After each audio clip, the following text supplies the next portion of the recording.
गौंदिया block रे जातीय पंचायत राज दिवस पालित। ढेंकानाल जिला गौंदिया ब्लॉक रे जातीय पंचायत राज दिवस पालित हो जाइछि। गौंदिया ब्लॉक गोष्ठी उन्नयन अधिकारी पवित्र कुमार बेहरा अध्यक्षतार उक्त कार्यक्रमटी अनुष्ठित होइथिला। एथिरे मुख्य अतिथि भावे गौंदिया ब्लॉक अध्यक्षा रीनाराणी खटुआ जोग देइथिले। विभिन्न योजन आवेदन करुथुबा योग्य हिताधिकारी मानकु योजन सामिल करने को कहिथिले।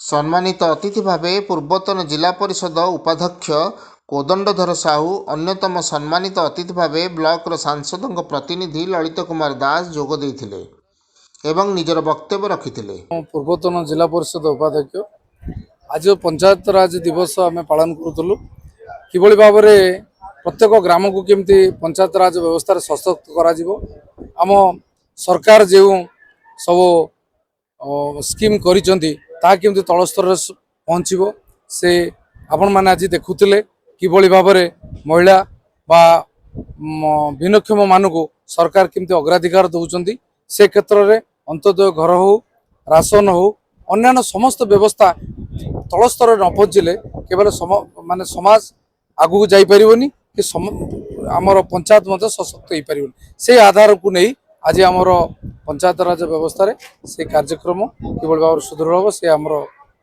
व्यवस्था आम ଏହି ଅବସରରେ 17 ଜଣଙ୍କୁ ରାସନ କାର୍ଡ ପ୍ରଦାନ କରାଯାଇଥିବା ବେଳେ 160 ଜଣଙ୍କୁ ଅନ୍ତୋଦୟ ଗୃହ ଯୋଜନାରେ କାର୍ଯ୍ୟଦେଶ ବଣ୍ଟନ କରାଯାଇଥିଲା।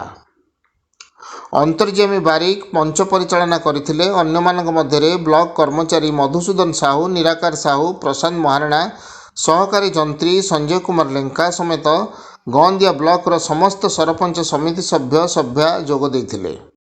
आज जो पंचायत राज दिवस रे आम गण ने बहु संख्या रे हमर गौंदिया ब्लॉक रो समस्त पंचायत रो भाई भौणी माने सरपंच भाई भौणी माने समिति सभा भाई भौणी माने सांबादिक बंधु माने हमर किछि राशन कार्ड हिताधिकारी किछि हमर अंत्योदय हिताधिकारी समस्ते आज उपस्थित रही पंचायत राज रो जो दिवस को आज सफल करछन।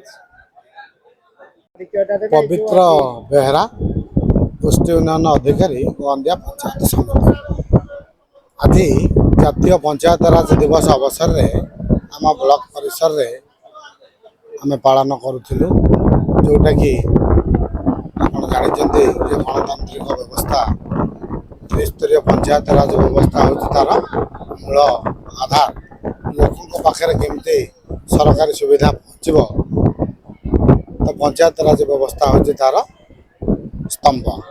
तो सही पंचायत राज दिवस रे आम आज आम पंचायत समिति तरफ जो पालन कलु ए आम पंचायत समितिर आग धाड़ीर जो मैंने अच्छा स्वयं सहायक गोष्ठी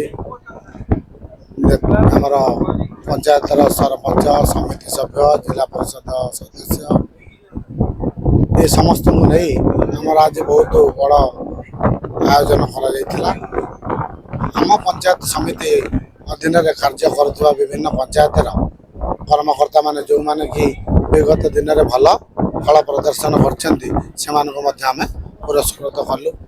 यही अवसर में आप जानिथिबे अंत्योदय गृह योजना जोटा कि आज माने ये वर्ष 50,000 सरकार दौरान आम जिलार टार्गेट रे आम बोधे 160 पाखापाखि पाऊँ। आज तार कार्यादेश दवा शुभारंभ कलु।